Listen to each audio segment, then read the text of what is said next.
really curious about pet play. I wore this for you today. Thank you. Yeah. Yeah, shake it a little bit. I know. I love it. I was Thank you. gonna I wear regret not bringing mine. the bell collar, but that would have been in the microphone the whole time.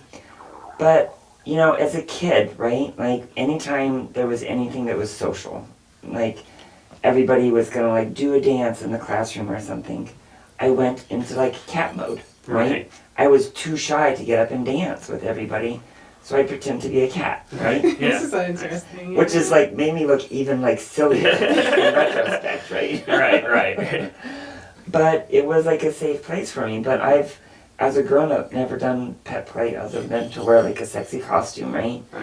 Well, first we gotta explain to our audience what pet What play pet play is. Yeah, because I is. feel like a lot of, like a lot of people I know are so big into the furry culture that when I started looking into pet play, I could see like differences, but then I couldn't really like see it at first, like what the difference is. And then I realized, oh, there's such a schism between the furries and pet play. So I think someone needs to like, if you can come up with a really good definition of what pet play is. It was number one. It was the first thing you said, so. I mean, sure, yeah. So pet play is literally just like reducing yourself to being an animal, and the dynamic kind of hinges on the idea that there are two roles. There's the handler, and then there's the pet. You know, and obviously not all pet players have that dynamic, but that's kind of like the groundwork of it. Yeah, there's definitely like pets who I don't need a handler, I don't need a collar, you know, but a lot of pet play does hinge, specifically, a lot of cats pet players, but you know, a lot of it does hinge on the idea of, you know, wearing a collar for your handler, wearing a leash.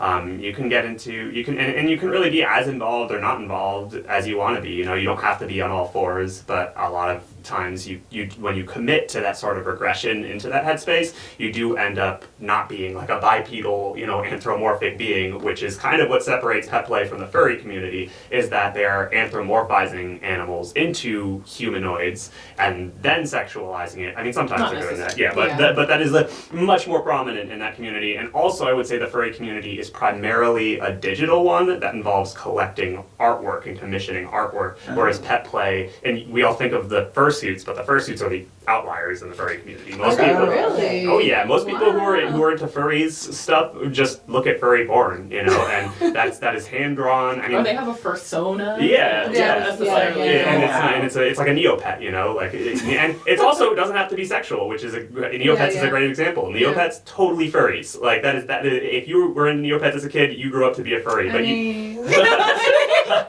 but like you might not, you know, commission somebody to make a fursona or pay for a fursuit or role play being an animal outside of that digital kind of world.